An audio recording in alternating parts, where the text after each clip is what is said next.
여러분 한 주간 잘 지내셨죠? 네, 한 주 동안 날마다 말씀 묵상 하시느냐고 고생 많으셨습니다.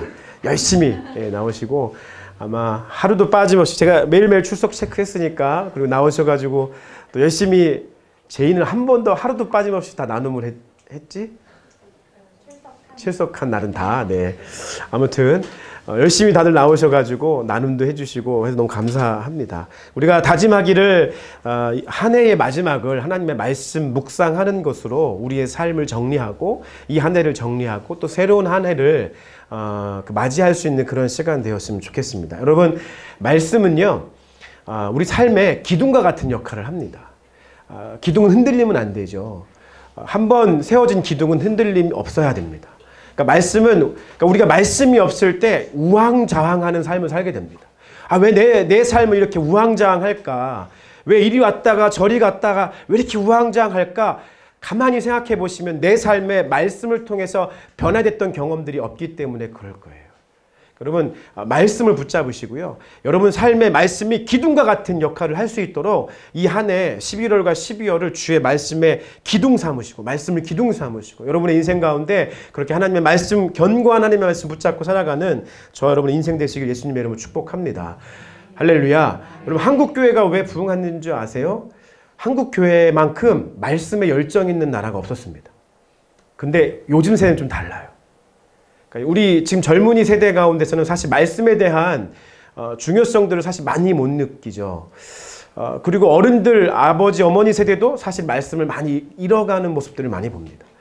옛날 어르신들은 어떻게든지 1년에 성경 일독하려고 열심히 노력하셨고 하나님 말씀 조금 더 빼앗기지 않으려고 이렇게 설교 노트 다 나눠주지만 옛날에 어른들은 다 막 주보며 얻으며 하나님 말씀 놓치지 않으려고 열심히 깨알같이 적으시면서 삶에 적용하려고 그 말씀대로 살아가시려고 노력하셨던 어른들의 모습들을 기억하게 됩니다. 심지어는 옛날 어르신 중에서는 속된 말로 까막눈이 계셨는데 글을 못 읽으시는데도 불구하고 하나님 말씀 꼭 들고 다니시면서 말씀 읽지 못하시지만 들리는 그 말씀 듣고도 그렇게 열심으로 아멘 하시면서 삶의 그 말씀을 새기고 자기 삶의 중심 가운데 그 말씀이 기둥되게 하기 위해서 노력했던 모습들을 생각해 보게 됩니다. 저는 우리 교회에 다시 한번 말씀의 부흥이 있기를 간절히 소망합니다.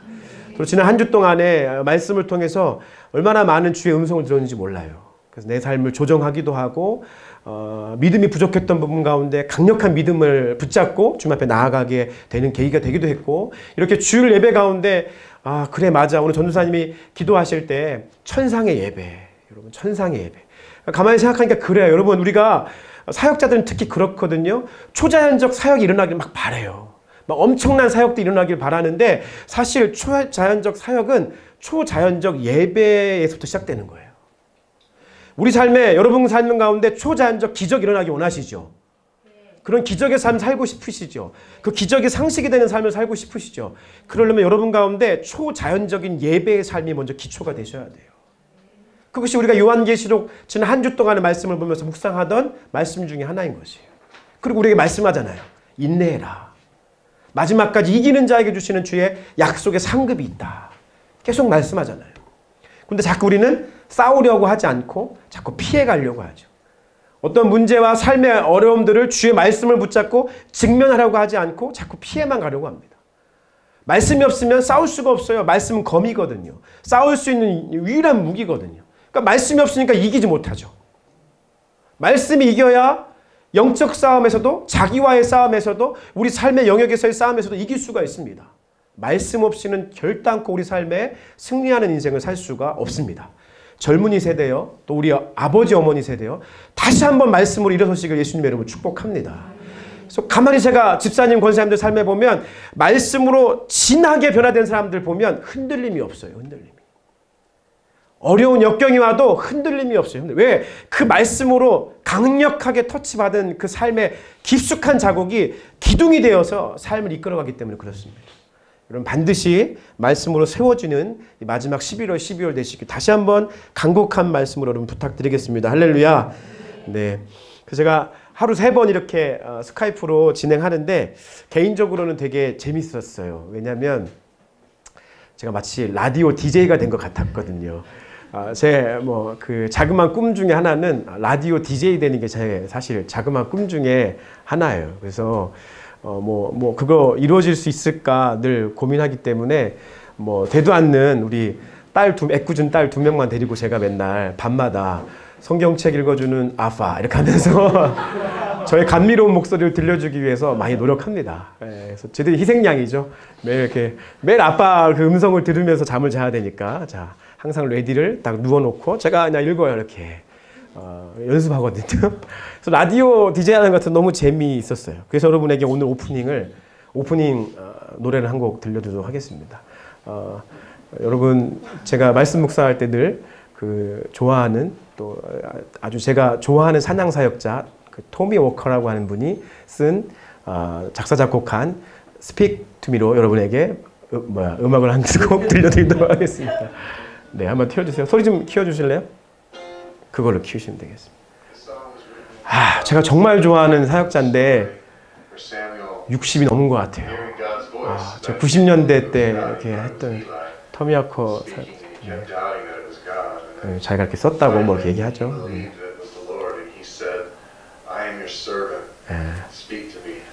어린 사무엘이 그 엘리 제사장 앞에서 그런 음성할 때 잘 처음에 못 알아들었는데 말씀하십시오 뭐 그런 얘기 하는 거예요.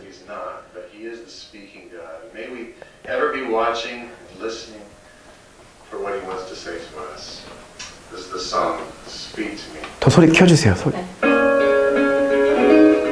그냥 들으세요. 예, 들으시고. 네.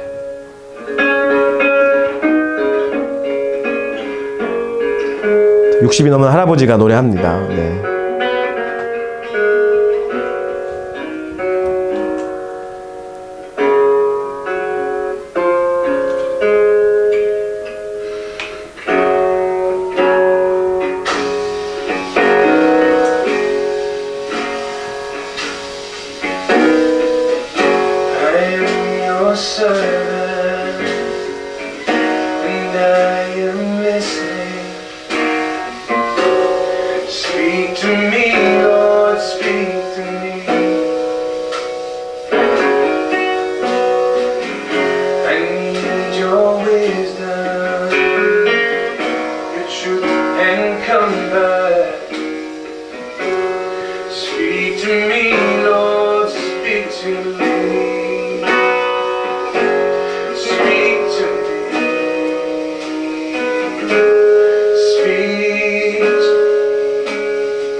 잘 들으셨, 네.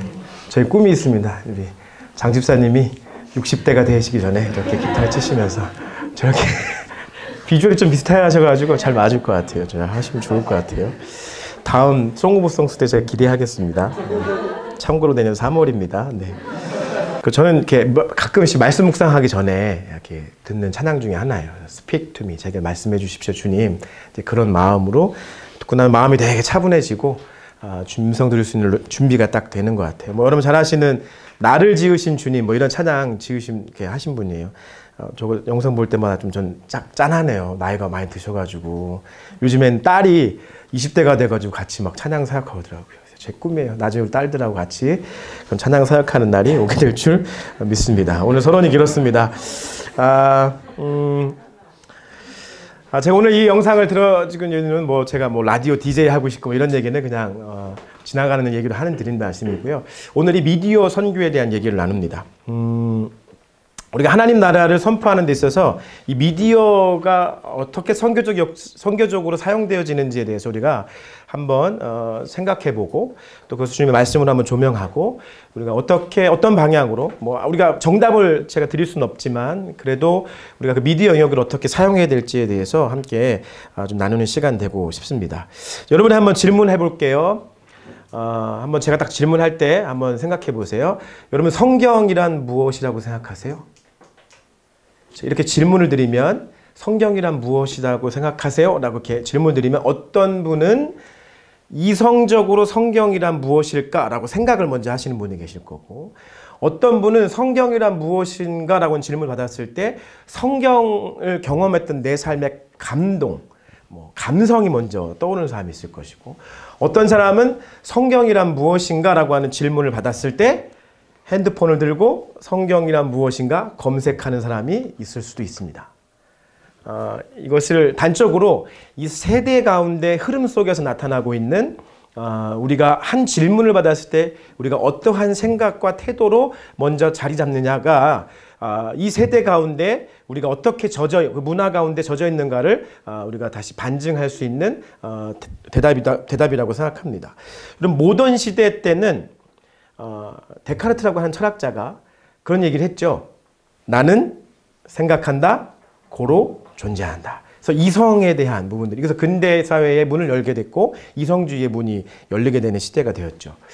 그 시대 이후에 포스트 모던 사회에서는 이성인 IQ를 중요시하는 것이 아니라 이제 감성을 중시하죠. 그래서 뭐예요? 나는 느낀다. 고로 나는 존재한다. 이런 시대인 거죠. 그러니까 굉장히 다른 거죠. 이런 것을 보면 남자들이 좀 구시대의 사람들 발상이죠. 남자들은 주로 나는 생각한다, 고로 존재한다에 가깝지만 여자들은 나는 느낀다, 고로 나는 존재한다인 거죠. 근데 요즘 세대는 또 달라요. 요즘 세대는 DQ가 발달한 세대죠. 정보가 발달한 세대죠. 그래서 요즘 세대는 나는 검색한다, 고로 존재한다는 거죠. 제가 한 질문을 드렸을 때 여러분에게 나타났던 생각, 감성, 검색이라고 하는 게 실제 존재합니다. 어떤 사람은 진짜 어떤 질문을 맞닥뜨렸을 때 자기의 생각을 먼저 얘기하는 것이 아니라 실제 세상에서 어떻게 많은 정보들을 가지고 있는가를 먼저 검색해 보는 거죠. 그래서 많은 다양한 검색들을 통해서 검색을 가지고 이제 그 생각에 대한 질문에 대한 답을 이야기하는 것입니다. 그래서 여러분 우리가 하나님 나라를 선포하는 데 있어서 우리가 이 시대의 문화에 대한 이해가 없이는 우리가 하나님 나라를 이 세대 가운데 온전하게 선포하기가 어렵습니다. 분명히 시대 가운데 성령께서 그 시대의 문화를 담을 수 있는 그 어떠한 컨텐츠를 가지고 복음을 증거하셨습니다. 그리고 실제적으로 교회 역사 안에 보면 성령의 사역들도 굉장히 달라요. 성령의 사역들이 굉장히 다른 시대적 다른 일들을 보게 됩니다. 성령님은 새로운 걸 늘 좋아하세요. 그래서 과거에 성령님이 이렇게 은사적으로 역사하셨는데 근데 지금 왜 이렇게 안 하지? 달라요. 다릅니다. 성령님은 계속해서 새로운 것을 추구하시고 그 세대에 맞는 문화적 옷을 입히시기를 원하십니다. 로마서 12장 2절은 우리에게 이렇게 말씀하죠. 시작. 여러분은 이 세대를 본받지 말고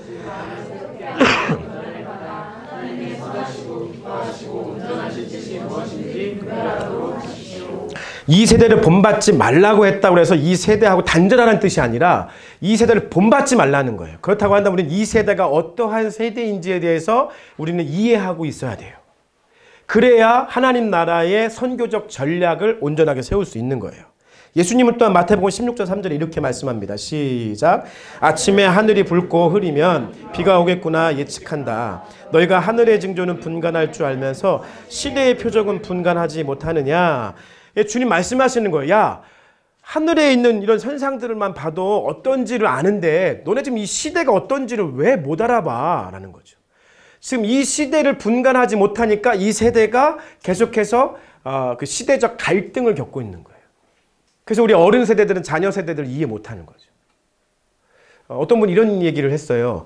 당신이 당신의 다음 세대에게 영향력을 주고 싶다면 당신이 먼저 다음 세대에게 영향을 받을 준비를 하라 말씀하고 있어요. 굉장히 공감되는 말이었어요. 우리가 누군가 자녀에게 영향력을 주고 싶은데 자녀에게 영향력을 주고 싶다면 여러분도 자녀에게 영향을 받을 준비를 하시라는 거예요. 여러분이 다음 세대에게 어떠한 영향력을 주시려면 그 다음 세대에게 나도 영향력을 받을 수 있는 가능성과 준비를 하고 있어야 된다는 거죠. 우리는 이 세대를 온전하게 이해해야 됩니다. 사실 오늘 뭐 이렇게 디지털 시대 얘기하지만 어떤 학자들이 쓴 제 논문 하나 아주 흥미롭게 봤는데 오늘날 세대를 포스트 휴머니즘 세대라고 얘기하죠. 포스트 휴머니즘. 그러니까 AI나 로봇이나 이런 것들 때문에 이제 인간의 철학적 질문이 과거의 어떤 이성적 질문을 뛰어넘어서 새로운 인간 이해에 대한 질문을 하기 시작하는 거죠. 그래서 제가 언젠가도 말씀드렸지만 여러분 조금 있으면 동성 결혼이 아니라요. 조금 있으면 로봇하고 결혼하는 것 때문에 사회적 이슈, 법률화하겠다는 시대가 곧 옵니다. 우리 자녀 세대 가운데 엄마 나 로봇이랑 결혼할 거야. 나 AI랑 결혼할 거야 라고 하는 시대가 옵니다. 정말 옵니다, 여러분. 시대가 엄청나게 바뀌고 있고요. 이제 우리가 생각하는 어떤 동성 결혼에 의해서 우리가 영적인 어떤 싸움하는 이슈들을 훨씬 뛰어넘어서 상상하지 못할 일들이 많이 우리 가운데 다가오는 시대가 이미 오고 있습니다. 한 유대인 학자들이 아주 흥미로운 연구 결과를 했대요. 유대인들이 전 세계에서 가장 흥미롭게 생각하는 나라가 두 개 국가가 있대요. 한 개 국가는 어디냐면 대한민국이고요. 또 다른 국가는 어디냐면 북한이에요. 그러니까 대한민국 한민족을 굉장히 흥미롭게 생각하는 거죠. 왜 흥미롭게 생각하냐면 유대인들이 전 세계 어디에서 뿌리내지 못한 나라가 없다는 거예요. 심지어 2차 세계대전이 끝나고 나서 일본으로 이주한 유대인이 한 5,800명 정도 된대요. 그리고 지금 한 일본에도 유대인이 한 3만 명에서 5만 명 사이에 좀 거주하고 있다는 거예요. 일본 국민으로서 유대인이. 생각해보세요. 2차 세계대전 때 독일이 유대인 핍박을 가장 강력하게 했죠. 독일하고 동맹국가가 어디였냐면 일본이었어요. 근데 독일이 패망하고 나서 유대인들이 일본에 갔는데 일본에서도 유대인이 뿌리를 내렸는데 전 세계 유일하게 유대인들이 뿌리 내지 못하는 나라가 어디냐? 대한민국. 뿌리를 못 내리는 뿌리 못 내. 그래서 유대인들이 정말 신기하게 생각했다. 실제로 유대인들이 학자들이 대한민국 국민들을 한번 연구하기 시작했대요. 그래서 흥미로운 사실, 전 세계의 이 두 가지는 대한민국을 따라갈 수 없다. 첫 번째, IQ. IQ를 따라갈 수 없대요. 한국 민족만큼 IQ 높은 사람 없대요. 우리는 IQ 120만 돼도 뭐라고 얘기해요? 야, 넌 공부로 성공하기 글렀다, 야. 이렇게 얘기하잖아요. 근데 대부분 노벨상을 탄 사람들의 IQ 수준이 120대라는 거예요. 전 세계 평균 IQ가 120, 여러분 120 정도 다 찍으셨잖아요. 못 찍으셨어요? 대부분 다 평균 120을 찍잖아요. 우린 다 평균이거든요, 평균. 120대는 다 평균이에요. 걔네 수나 다 120대예요. 그 120대도 항상 얘기해요. 너는 공부하긴 글렀다, 야. 세계적으로 120만 대도 굉장히 높은 IQ 수치라는 거예요. 그래서 유대인들이 봤을 때, 야, 대한민국 IQ가 너무 높구나. 두 번째가 뭐냐면, 대한민국 사람만큼 성실한 사람이 없다는 거예요. 너무 금연하다는 거예요. 그래서 유대인들이 연구한 결과가 뭐냐면, AI에 가장 근접한 민족은 누구냐? 대한민국 민족이라는 거예요. IQ 높고 엄청나게 성실하고. IQ는 높은데 엄청나게 성실하고. 그래서 AI하고 이세돌이 바둑을 졌을 때 바둑 둬서 2세를 한 번 이기고 다 졌잖아요. 그때 한국 사람들한테는 그것이 굉장히 큰 충격이라는 거예요. 세계 있는 사람들은 다 인정하는 거라는 거예요. 근데 우리는 어떻게 우리가 어떻게 이 A한테 지냐. 이 민족이 왜 대한민국 민족이라는 거예요. 그래서 굉장히 흥미로운 민족. AI에 정말 가까운 민족. 그래서 AI하고 가장 친숙한 민족. 그래서 우리는 뭐 인터넷 검색하는 것부터 해가지고 뭐 디지털이 온 대한민국 열대 어디 안 터지는 데가 없잖아요. 안 터지는 데가. 굉장한 민족인 거죠. 그래서 유대인들이 이 시대의 마지막 시대에 가장 획기적으로 사용되기도 하고 획기적으로 이 시대를 이끌어갈 수 있는 민족이 이 한반도에 있는 대한민국 민족이다라고 하는 결과를 생각하는 거예요. 그래서 우리는 대한민국 사람들의 사회적 패턴이 어떤지를 보는 것이 저는 이 마지막 세대의 패턴을 보는 것과 저는 유사하다고 생각합니다. 그래서 여러분 이 마지막 세대를 온전하게 살아가고 싶으시다면 지금 우리 젊은 세대가 어떠한 패턴을 가지고 살아가는지를 잘 보시면 그것이 사실은 오늘 결론과도 같은 말씀에 기록되어 있는 성경의 말씀에 나와 있는 그런 말씀이에요. 여러분 요즘 세대의 애들 가운데 재밌는 것 중에 하나가 뭐냐면 복고풍이에요. 복고풍. 제가 오늘 아침에도 이렇게 찬양팀 연습하는 거 딱 보면서 경섭이를 딱 봤는데 경섭이 저 머리 저 어렸을 때 장국영 스타일 맞죠, 집사님? 장국영 스타일. 옛날에 그 80년대, 90년대 스타일. 근데 지금 이게 다시? 얼마나 잘생겼어요. 네, 얼마나 멋있어. 끄덕여. 이렇게 하지 말고. 너 잘생겼어. 이게 복고풍이거든, 복고풍. 이게 그냥 어떤 사람의 헤어스타일만 나타나는 게 아니라 우리가 드라마를 볼 때 사극도 그렇게 나타나요, 사극. 사극을 보면 사극에 옷은 옛날 옷을 입고 있는데 말은 현대어를 얘기하고 있는 거예요. 그리고 그 BGM이 뭐 사극 옛날에 있는 막 그런 사극 노래가 아니라 막 팝송이 나오고 막 뭐 이런 거죠. 막 갑자기 막 왕하고 막 뭐 말도 안 되는 내용이. 그래서 뭐 10%의 사실과 90%의 허구를 가진 넌픽션을 가지고 막 이게 사극들이 만들어지는 거죠. 근데 그게 아이들이 젊은 세대가 그것을 재밌다고 봐요. 우리 같은 세대는 어때요? 에이 저거 거짓말이야 거짓말 말도 안 돼 이렇게 얘기하는데 아이들은 그냥 그게 재밌다고 보는 거예요.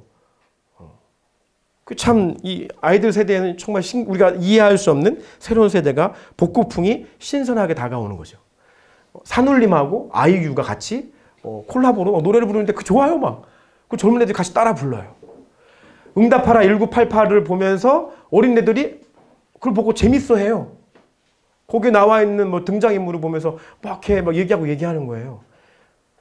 1988은 여러분 저 같은 사람은 1988 하면 딱 처음에 떠오르는 게 뭔지 아세요? 사회학적으로 1988년은 보릿고개가 종결된 시대가 1988년이거든요. 그러니까 1988년 이전부터 88년을 살아간 사람들은 88년 하면 이제 그냥 보릿고개가 끝났다. 이런 어떤 느낌들이 있는데 젊은 어린 아이들은 그때가 응팔에 나오는 재밌는 드라마로 여겨지는 거죠. 그리고 그 드라마로도 충분히 서로 소통이 되기도 하는 거죠. 또 이 시대의 또 다른 점은 뭘까요? 권위가 인정되지 않는 세대죠. 대통령? 여러분 대통령을 두고 우리 그러니까 아버지 어머니 세대의 대통령을 뭐 박정희, 전두환 뭐 이런 얘기하면 어떻게 돼요? 다 끌려갔어요. 다. 잘못하면 삼천교육대 가요. 근데 지금 막 우리 애들 젊은 세대는 뭐 대통령 욕하는 거 뭐 아무렇지도 않잖아요. 그러니까 권위 교수님, 선생님 얘기하는 거 아주 쉬워요.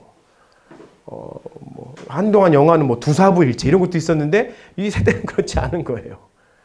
부모님의 권위를 인정하지 그냥 내가 부모니까 내 권위를 인정해 말도 안 되는 세대가 되는 거예요, 여러분. 이게 전혀 다른 시대적 생각들을 가지고 있는 세대입니다. 요즘에 신종어 중에 하나가 멘턴이라고 하는 단어가 있어요. 멘턴이라고 하는 단어는 뭐냐면 멘토 플러스 인턴이라고 하는 단어예요. 제가 방금 전에 서두에 말씀드렸던 우린 누군가의 영향력을 주고 싶어 해요. 영향력을 주고 싶으면 내가 그들에게 멘토가 되려면 먼저 그들에게 인턴이 되라는 뜻이에요. 내가 멘토가 되고 싶으면 내가 그들의 인턴이 되지 않고는 영향을 줄 수 없다는 거예요. 그래서 멘턴. 그래서 어른 세대가 자녀 세대에게 이러한 관계 속에서의 노력들이 있지 않으면 도저히 그 세대를 파고들 수 없는 그런 시대가 된 거죠. 예전엔 TV 시청 아들과 딸 이런 드라마 여러분 잘 모르는 그런 드라마 나오면 보통 시청률이 한 30% 40% 나와야 좀 히트했다 얘기하는데 지금은 드라마가 3%만 시청률 나와도 대박 났다고 얘기하는 시대죠. 왜냐하면 드라마를 잘 안 봐요. 다 뭘 보죠? 이거 다 이제 미국에 있는 미드 같은 거, 미드를 넷플릭스를 통해서 다운로드 받았고 다 보는 세대 애들이. 그리고 유튜브를 통해서 다 짤막짤막하게 자기가 원하는 것들만 빨리빠르게 이렇게 보는 그런 세대인 거죠. 그러니까 도저히 우리가 생각하는 이 세대의 어떤 문화적 코드를 우리가 인식하지 않으면 우리가 온전한 메시지를 전해줄 수 없는 세대가 도래했다는 거예요. 그리고 그것은 우리가 생각하는 것보다 너무나 많은 차이를 가지고 있는 거죠. 대한민국 사회가 그렇습니다. 이것을 우리가 선교적으로 어떻게 이 갭을 줄일 수 있는가라는 고민을 했을 때 우리가 생각할 수 있는 것이 미디어라는 겁니다. 미디어. 여러분, 주님은 이 미디어를 아주 잘 사용하셨습니다. 오늘 본문의 말씀은 예수님이 당시에 있었던 미디어를 사용했던 흔적입니다. 예수님의 미디어 사용은 무엇이었냐? 비유였습니다. 비유. 예수님은 비유라고 하는 미디어를 사용하셨습니다. 예수님께서 하나님 나라를 선포하실 때 30절 말씀에 보니까 예수께서 또 말씀하셨습니다. 하나님 나라를 무엇에 비교할 수 있을까? 어떤 비유로 설명할 수 있을까? 여러분, 이 비유라고 하는 것은요, 당시 시대, 예수님 시대에 고대 지중해, 로마를 포함한 지중해 지역에 웅변가나 정치가나 철학가들 사이에서 유행하던 것이 비유로 이야기하는 것이죠. 비유. 그러니까 지금이야 우리는 당연히 국어 시간에도 배우는 게 비유지만 당시에 그런 정도의 교육적 수준이 아니었다는 거죠. 그러한 고대 사회 때 비유라고 하는 컨텐츠를 통해서 웅변가와 정치가와 철학가가 그 세대에게 주는 메시지와 설명들을 풀어놨다는 거예요. 이 비유라고 하는 이 장르 속에서 예수님은 오늘 본문 말씀에 보니까 겨자씨라고 하는 비유를 통해서 하나님 나라를 설명했어요. 겨자씨와 나무는 당시의 갈릴리 지역에 누구나 쉽게 볼 수 있는 씨앗인 거죠. 너무나 작은 그 씨앗. 그리고 너무나 볼품없고 누구나 다 지나가는 그런 바람에 휙 날려버리는 그 씨앗을 가지고 예수님이 비유로 하나님 나라를 설명하셨다는 거예요. 그래서 겨자씨라고 하는 얘기 들었을 때 그들은 시청각적으로 머릿속에 되뇌었을 거예요. 겨자씨의 모습이 떠올랐을 거고 겨자씨에 대한 그들의 삶의 경험들이 다 그 한마디의 비유로 다 녹아져 내렸을 거예요. 그리고 그 겨자씨가 땅에 심기어져서 나중에 큰 아름드린 나무가 됐을 때 그 나무에 새들이 깃드는 것에 대해서 이미 다 그들이 시청각적으로 경험했던 것들이 예수님의 비유 안에 다 녹아져 놨다는 거죠. 그 비유를 보면서 하나님 나라가 너무 쉽게 설명됐을 거예요. 특별히 유대인들, 구약 성경에 친숙한 유대인들에게는 다니엘서 말씀해 보면 이 아름드리 나무가 나옵니다. 다니엘이 봤던 다니엘이 해석했던 그 환상 가운데 큰 나무의 환상이 있는 거죠. 그래서 유대인들에게는 이러한 그 겨자씨와 나무의 비유가 충분히 그들의 삶 가운데 가장 쉽게 이해되어지고 가장 쉽게 그 말씀이 삶에 적용될 수 있는 부분이었다라는 거예요. 예수님은 그러한 비유의 미디어 콘텐츠를 놓치지 않았습니다. 여러분, 복음이라고 하는 것도 예수 그리스도의 복음도 하나의 콘텐츠가 돼야 돼요. 이 복음이라고 하는 콘텐츠가 기독교 역사 안에 어떻게 미디어를 타고 흘러갔는가는 기독교 역사 가운데 크게 세 가지 큰 반향을 일으켰습니다. 첫 번째는 복음과 책입니다. 책. 여러분, 마틴 루터가 1517년에 종교개혁을 할 때 이런 말을 했어요. 인쇄는 가장 고귀하고 소중한 은총의 선물이다. 왜냐하면 종교개혁이 인쇄라고 하는 이 기술에 여기 없었다고 한다면 성공하지 못했을 거예요.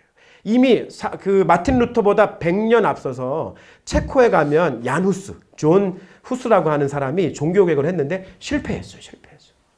그때 그 야누스가 그 처형을 당하면서 한마디 예언을 했습니다. 앞으로 100년 후에 나같이 또 다른 종교개혁자가 나타날 거다. 근데 진짜 100년 후에 마틴 루터가 나타났죠. 근데 마틴 루터가 나타나서 종교개혁에 성공할 수 있었던 유일한 한 가지 큰 비결 중에 하나는 구텐베르크의 금속 활자를 통해서 책이 마구 보급됐던 거예요. 그래서 성경 한 권을 옛날 필사를 한다면 여기에 한 가득 차 있어야 되는 그러한 시대였는데 이 종이와 금속 활자의 개발을 통해서 성경이 대중에게도 다 번역돼서 보급되었기 때문에 오직 성경이라고 했던 그 마틴 루터의 종교개혁의 슬로건이 그들에게 전해질 수 있었던 것이죠.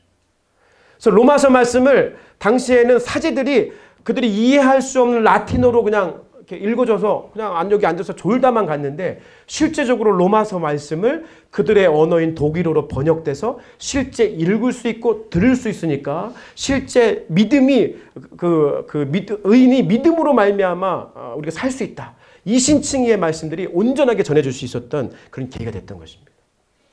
그래서 복음이 인쇄, 책이라고 하는 미디어를 통해서 개혁이 일어났던 시대가 있었습니다. 두 번째는 복음과 라디오입니다. 라디오. 여러분, 라디오는 그 1876년 알렉산더 벨에 의해서 전화가 발명됐고, 그 전화가 발명돼서 전파의 시대를 열게 된 거죠. 이 전파를 타고 라디오가 등장하게 됐고, 오늘날에도 이 라디오가 사용되고 있죠.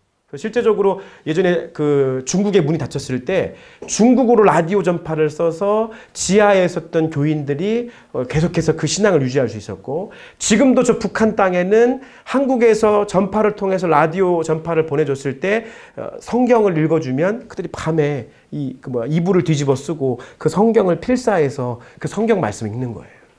이렇게 성경을 갖고 있고 서로 이렇게 나눠서 썼던 성경을 이렇게 돌아가면서 성경을 읽고 하는 그런 일들의 간증들이 마구마구 쏟아져 나옵니다. 저는 극동방송 같은 데 보면 새벽에 다른 거 안 해요. 성경 읽어줘요. 성경. 왜냐면 북한 사람은 성경이 없으니까 그 라디오 전파 듣고 성경 읽고 쓰라고. 그래서 라디오라고 하는 미디어 콘텐츠가 복음의 확산을 이렇게 가져오게 되는 것이죠. 그 이후에는 복음과 영상의 시대가 열리게 됐습니다. 음성 위주의 정보 전달에서 영상의 정보 전달 시대가 열리게 된 거죠. 그래서 존 헤이만이 1979년에 예수라고 하는 영화를 제작했습니다. 이 영화 한 편의 제작을 통해서 전 세계 최다 시청은요, 아이언맨이 아니에요. 어벤져스가 아니에요. 전 세계에서 가장 많이 시청한 영화는 예수라고 하는 영화예요. 이 예수 영화가 최다 시청을 했고요. 가장 많은 언어로 번역돼서 통계적으로 보고되는 것은 2억 2천만 명이 예수라고 하는 영화를 통해서 예수님을 영접했대요. 지금 보면 너무 촌스럽죠. 근데 그 영화가 그렇게 복음의 확산을 가져오는데 이 영화라고 하는 미디어 콘텐츠가 사용됐다는 거예요. 에베소서 2장 7절은 우리에게 이렇게 예언과 같이 증거합니다. 시작. 이는 그리스도 예수 안에서 보여주기 위한 것입니다. 예수 그리스도 안에서 그 복음이 다가오는 모든 세대에게 하나님의 은혜가 지극히 풍성하다는 것을 보여주기 위한 것이다. 여러분, 복음은 이렇게 각 시대에 따른 미디어 콘텐츠를 통해서 증거되어지고 확산되어졌습니다. 그래서 미디어와 이 마지막 세대 가운데 우리가 어떻게 이 말씀을 적용해 볼 수 있을까? 다니엘 12장 4절에 우리가 이렇게 말하고 있습니다. 시작. 너 다니엘은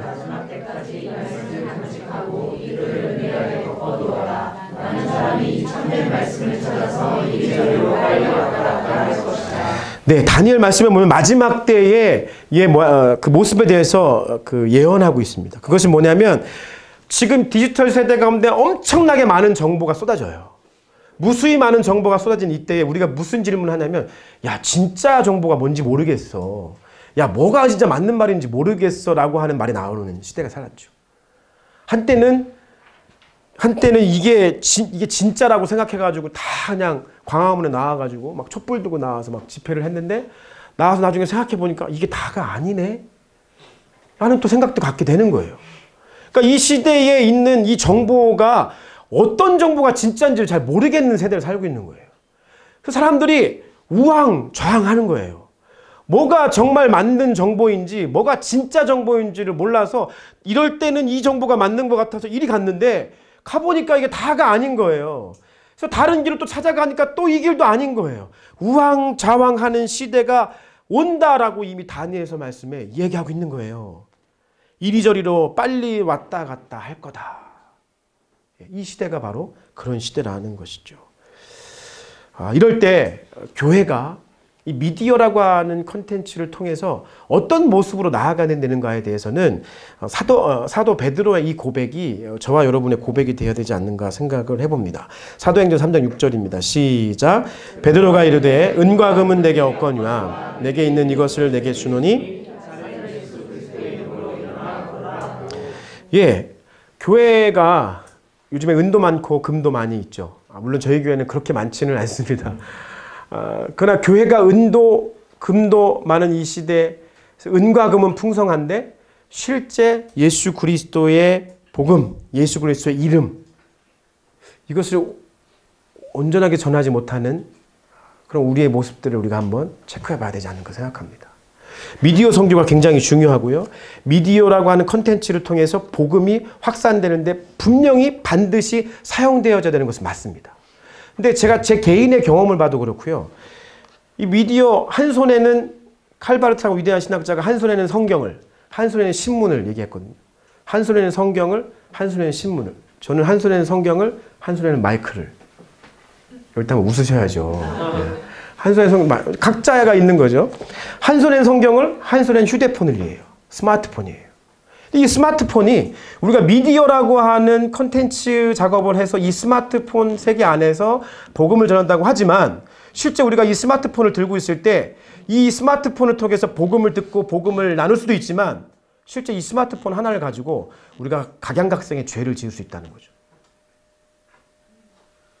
우리가 밖에 나가서 홍대 클럽을 가야 죄를 짓는 게 아니라 내 골방에 앉아서 이 핸드폰을 가지고도 마음껏 죄를 다 짓는 세상이 왔다는 거예요. 이 핸드폰 하나를 들고도. 이때 우리가 중심을 잃어버리면 이 핸드폰을 가지고 복음을 전하겠다고 했는데 나중에 이것이 주객이 전도돼서 이 핸드폰이 우리를 잠식시켜버리면 안 되는 거죠. 은과 금은 있고 미디어도 있고 스마트폰도 있는데 예수 이름이 없으면 안 된다는 거예요.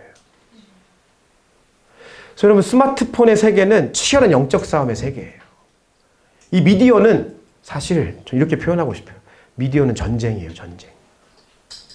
여기에 미디어 영역을 놓고 도전하시겠다고 하시는 하나님의 사람들 계신데 여러분은 미디어의 그 가장 강력한 영적 전쟁의 한복판에 여러분 계신 겁니다. 가장 치열한 싸움의 현장 가운데 여러분이 부름을 받은 겁니다. 미디어를 하시겠다고 하시는 분은 진짜 기도 많이 하셔야 돼요. 정말 기도 많이 하셔야 되고 때때로 정기적으로 금식하셔야 돼요. 저는 미디어 영역으로 안 가려고요. 그래서 그러면 미디어 영역은 자칫 잘못하면 그냥 먹혀요. 다 먹혀버려요. 복음 전하겠다고 핸드폰 딱 들었는데 다 먹혀버려요. 다 먹혀. 교회가 선교하겠다고 은가금을 벌었는데 그거에 다 먹혀버리듯이 우리가 미디어로 선교하겠다고 미디어를 다 들었는데 다 먹혀버려요. 여러분 반드시 미디어 선교하시는 분에게는 예수 이름이 그 자리에 그들의 삶과 그들의 삶 안에 중심에 예수의 이름이 자리 잡아야 됩니다. 그러지 않고는 절대로 미디어로 선교할 수 없습니다.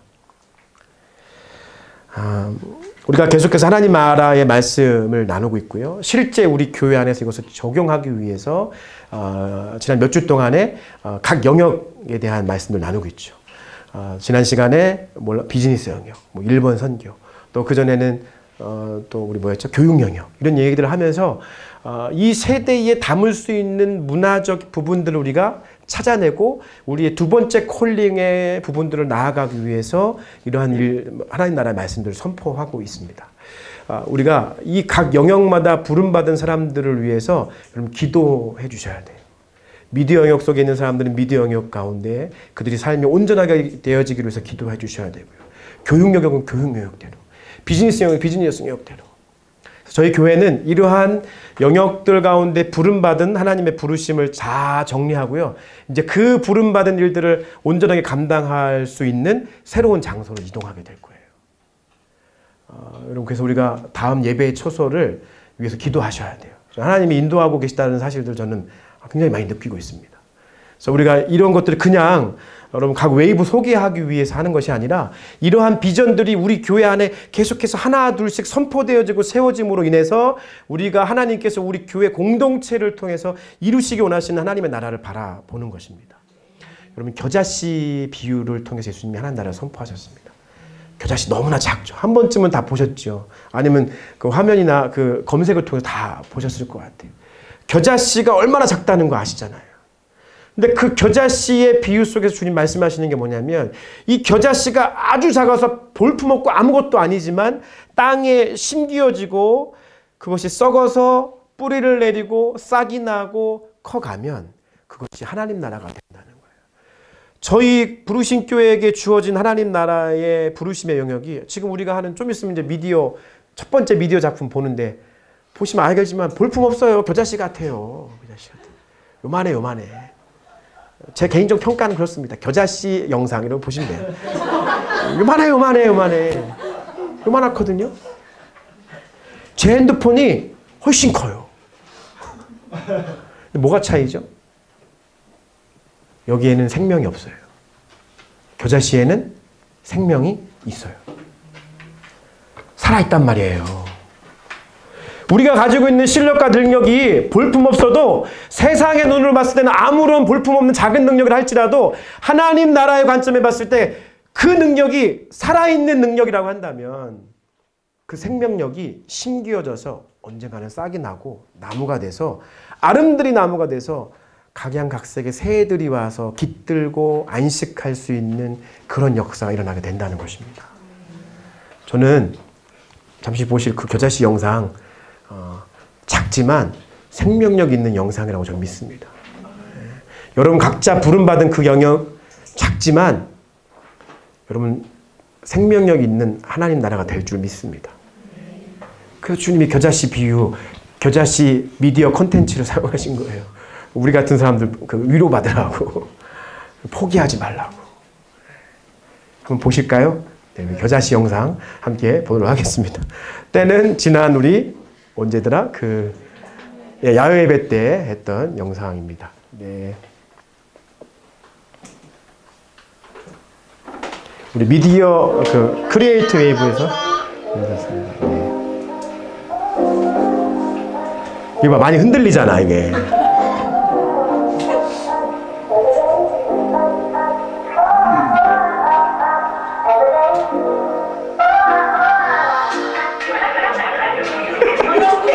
겨자씨 중에 겨자씨죠?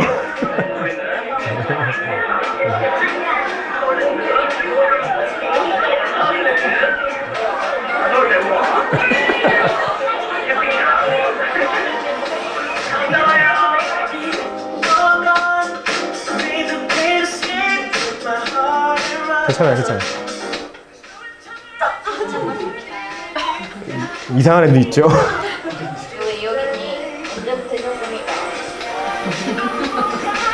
언제부터 있었대요? 너는 어디 갔습니까, 지금?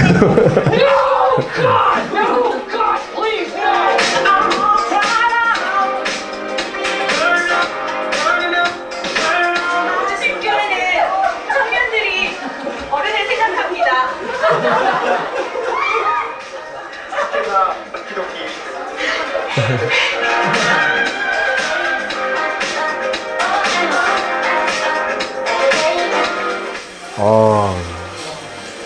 베스트 장면이다, 베스트 장면.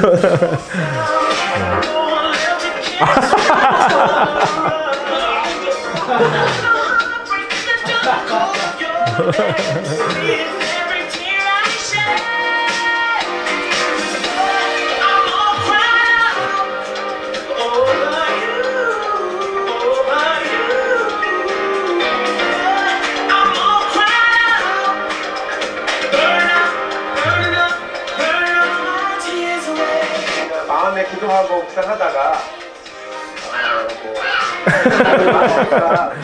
까마귀도 보라고 했지. 까마귀도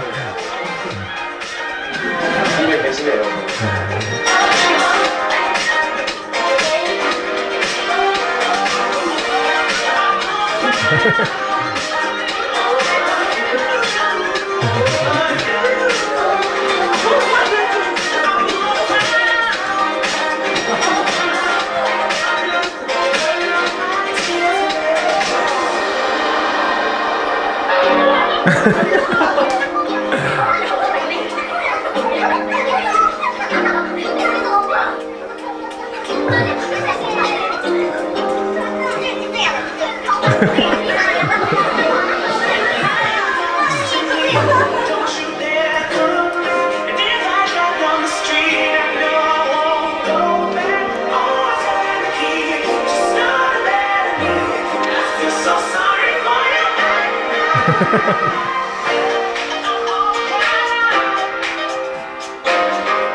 자기 엄마라고 또.